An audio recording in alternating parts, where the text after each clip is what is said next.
general de Coordinación Epidemiológica del Ministerio de Salud Pública de la provincia de Salta. Paco García, buen día. José Corbacho desde la mañana de CNN Salta.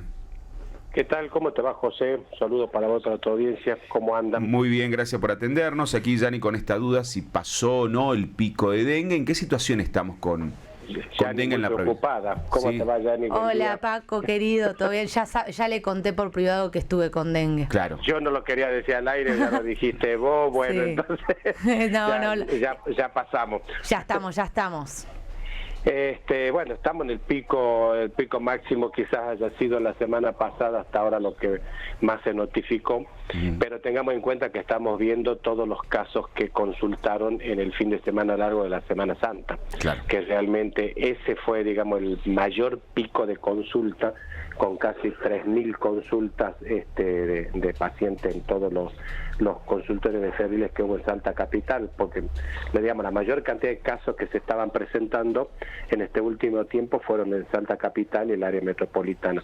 Entonces ahora estamos viendo todos esos casos que se clasificaron, se confirmaron por epidemiología, por nexo, por clínica, por todo lo que hay que hacer. Así que estamos transitando un pico importante alto. Un par de semanas más seguro que vamos a tener noticias de dengue para que no se olviden. Y generalmente, ¿cuándo comienza a mermar o es así durante todos los años o todas las mediciones epidemiológicas, el dengue se queda fuerte hasta mayo? ¿Eso es habitual o en este caso en particular se está dando de esta forma? Mira, históricamente en la provincia de Salta los casos de dengue se daban entre el 1 de noviembre de un año y el 31 de mayo del año siguiente. En los últimos años, después del 2016 en adelante, cuando aparece Zika y el chikungunya, esas curvas varían, porque Zika hizo que se mantuviera la vigilancia del síndrome febril agudo durante todo el año, porque estaba la transmisión materno-infantil, la transmisión sexual, entonces le cambia el comportamiento a la enfermedad. Y ahí comenzamos a ver nosotros casos de dengue, porque también parece que lo desplaza epidemiológicamente al dengue todas estas situaciones, hasta el mes de junio. Entonces, y tuvimos que comenzar antes, en octubre, septiembre. Finalmente, desde el año pasado ya lo tenés prácticamente durante todo el año. Nosotros en la temporada pasada tuvimos hasta los primeros días de julio caso de dengue en la zona de Tartagal, y luego uno aislado en la primera quincena de septiembre. Así que este año esperamos tener todavía casos en el mes de junio, así que se va prolongando, ¿no? El tiempo. Te pregunto por un titular que circuló esta semana y también vos siempre traes tranquilidad, y es: crece la amenaza por mosquitos de dengue que transmiten 2 cepas a la vez, y reflejaban que se había dado un fallecimiento por un caso así. ¿Es frecuente? Esto fue en Chaco. ¿Es frecuente? ¿No es frecuente? ¿Hay que preocuparse? Mira, hay cosas que no son nuevas para nosotros. En el año 2017, cuando estuvo la cocirculación de dengue y de chikungunya, ya nosotros habíamos visualizado la cocirculación, la coinfección en personas por los dos arbovirus y la coinfectación en mosquitos, ¿entendés? Por dengue y por chikungunya. Nosotros en este momento tenemos un paciente que tiene los dos serotipos también, el 1 y el 2. Entonces, y también tenemos pacientes con chikungunya y hay pacientes con dengue. Entonces, esto ya se viene dando, y cuando son los brotes grandes, el mosquito no discrimina. ¿Y eso agrava la situación, Paco? Sí. Agrava la situación porque, fíjate que los mecanismos de diagnóstico para dengue y para chikungunya son distintos. Los pronósticos y la evolución de los pacientes van a ser distintas, y por supuesto, vos imagínate un paciente con 2 cepas, 2 variantes de dengue, seguro que va a tener una exacerbación mayor de la manifestación clínica que uno que tenga un solo serotipo. Pero eso habría que estudiarlo bien, ¿no? O sea, para hablar, yo te estoy hablando del nivel poblacional, no del nivel individual o personal. Claro. Eso habría que trabajarlo con los infectólogos, con los especialistas, para que nos expliquen bien cómo se comportaría a nivel organismo. Yo te lo estoy comentando a nivel poblacional, porque acá lo estamos viendo bien parejito, que está co-circulando serotipo 1 y serotipo 2 en los mismos lugares. Y el chikungunya, que comenzó en Tartagal, se desplazó a Salta Capital, volvió a Mosconi, ahora lo tenemos en embarcación, en Pichanalbe, va de a poquito avanzando. Y ese de a poquito me da un poco de temor, porque la nueva temporada puede ser que sea una temporada a expensas de chikungunya, porque ya vamos a quedar todos inmunizados con dengue. Entonces chikungunya es como que comienza a avanzar, porque ya no tiene la limitante del dengue, y bueno, y hace desastre a veces en las comunidades, porque la Aedes está. Algo que marcamos siempre es que en el norte ya están acostumbrados a diferenciar los síntomas de cada uno de los mosquitos o de los transmisores, digamos, de la enfermedad. De las arbovirosis. Exacto. De las arbovirosis, en realidad, sí. Y acá también ya hay que empezar a aprender eso. En ese sentido, ¿cuáles son como las diferencias tal vez más importantes entre dengue y chikungunya para empezar a asimilarlo también nosotros de lo que se va a venir? Los dos pacientes comienzan con un síndrome febril inespecífico, con menos de 7 días de evolución, decaimiento, malestar general, dolores musculares, dolores articulares. El dengue te va a dar más dolor retroorbital, o sea, en la parte posterior del ojo, te va a dar un rash cutáneo. Esa, digamos, sería la característica del dengue, cuando vos ya te apuntás hacia el dengue. En cambio, cuando vos apuntas para chikungunya, la característica principal que tiene son dolores muy intensos en las articulaciones grandes, en el codo, en el hombro, en la cadera, en la muñeca, en los tobillos, ¿me entienden?, en la rodilla, en todas esas articulaciones grandes, y el paciente se encorva. Por eso de ahí viene el nombre de chikungunya, paciente encorvado. Entonces vos lo vas a ver al paciente que no se puede enderezar, que le cuesta mucho desplazarse. El paciente que por ahí va a ir al centro de salud y va a necesitar una silla de rueda para que vos lo lleves de un lado para el otro, porque va a estar encorvado el paciente. Entonces eso, digamos, serían como las grandes manifestaciones que puede haber. Antes de que vos sepas si circula uno o circula otro, es complicado que lo puedas diferenciar así a simple vista, ¿no? Porque es lo mismo si vos hablamos de Zika, y si me permitan hacer un paréntesis, el Zika comienza con un rash cutáneo. Y si vos arrancas con el rash cutáneo, hoy tengo que pensar en el sarampión, en la rubiola, porque he visto que hemos tenido el caso de sarampión, entonces y termina siendo un Zika. Entonces vos tenés que ir aplicando, el médico que hace el diagnóstico tiene que aplicar un buen diagnóstico diferencial del síndrome febril agudo en fase de inicio. Eso es lo que se tiene que promocionar, y todos debemos tener en los consultorios, en los laboratorios, en los box de enfermería, ese algoritmo. Entonces, diagnóstico diferencial del síndrome febril agudo en fase de inicio, porque ahí es donde a vos te va a ayudar a diferenciar una enfermedad de la otra, y sobre todo en dos entidades muy grandes, en algunos lugares como es Hanta y dengue. Sabemos que el dengue se tiene que hidratar, en cambio el Hanta es todo lo contrario. Al paciente se lo tiene que secar para que no se le encharque el pulmón. Entonces vos imaginate que la terapéutica y la conducta de tratamiento es totalmente distinta. Y contábamos justamente eso, los ejemplos, ¿no?, de lo que decía Yanni, de cómo en el norte, que tienen todas estas patologías desde hace tantos años, bajaron la mortalidad en el caso de Hanta, debido a la capacidad que han ido tomando los médicos lamentablemente en la práctica de pacientes. En la práctica, llegando, ¿no? Sí. Y hay TIC de laboratorios clave que cuando ven el hemograma, los bioquímicos que están súper capacitados ya en las guardias, te dicen, no, mira, por esta característica pinta un Hanta. ¿Me entienden? Más la radiografía, más la epidemiología, se lo trata. Y así todo, por ahí tenemos algunas complicaciones. Entonces hay que fijarse bien eso, hay que promocionar mucho ese diagnóstico diferencial. Yo creo que tendría que estar en todos los portales estar de acceso libre y gratuito, por supuesto, pero se tiene que promocionar mucho, y en todas las entidades médicas bioquímicas, de enfermería, en todos los servicios de salud tiene que estar disponible y al alcance de todos. ¿De qué se habla cuando se mencionan casos de citacosis? Y también preguntarte si esto está presente en Salta. Qué bonita tu pregunta. A ver. La citacosis, no, es interesante el tema porque nosotros hemos tenido casos de citacosis. ¿Sabes de qué se habla de citacosis? ¿Saben?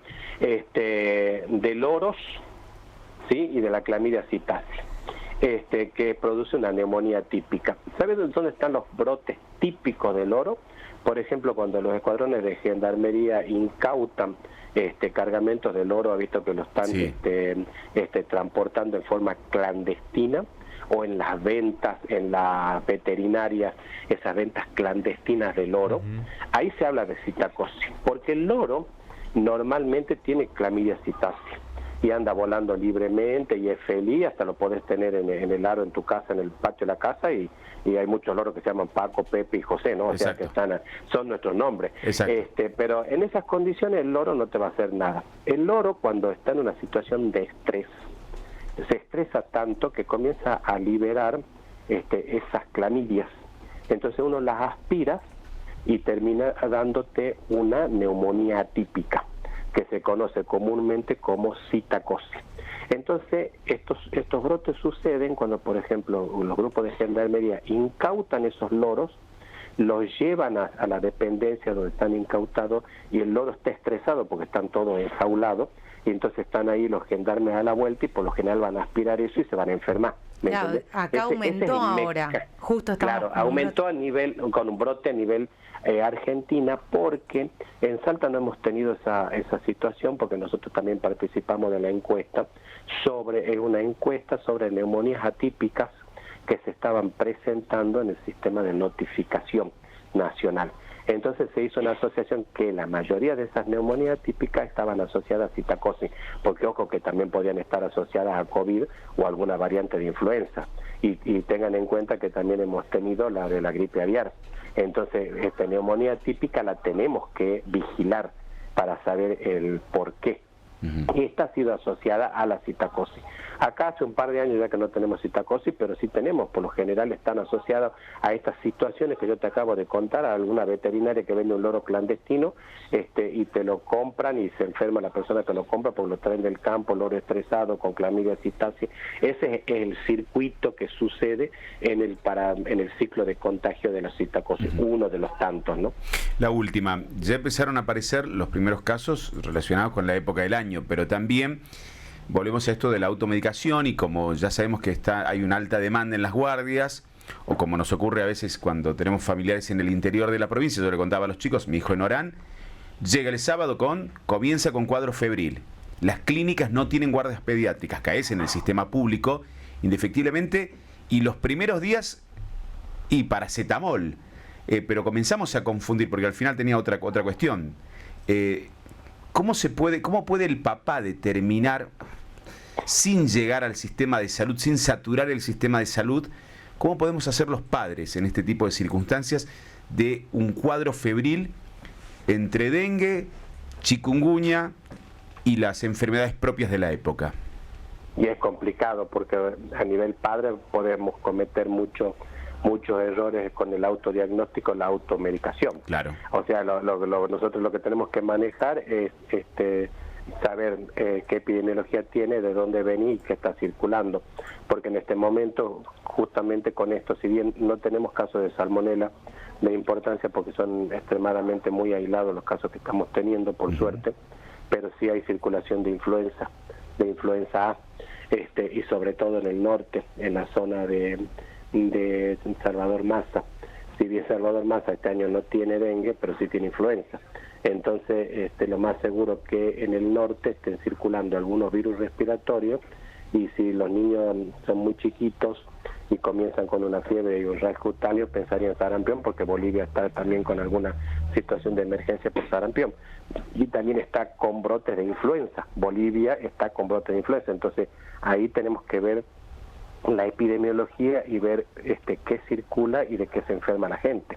Entonces, tenemos por ahí con un hemograma, una buena clínica, una buena anamnesia en el servicio de salud, se salva la situación, y aquí hay algunos virus respiratorios circulando, que son los que se están mezclando con el dengue, así que no nos autodiagnostiquemos, José, tenemos que tratar de que no estén saturados los servicios y los dejemos a los profesionales de la salud que nos ayuden con el diagnóstico diferencial.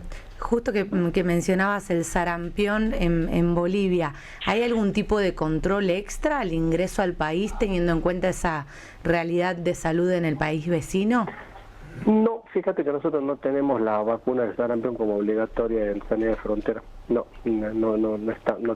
está reglamentado eso, porque nosotros formamos parte de la misma zona del Mercosur.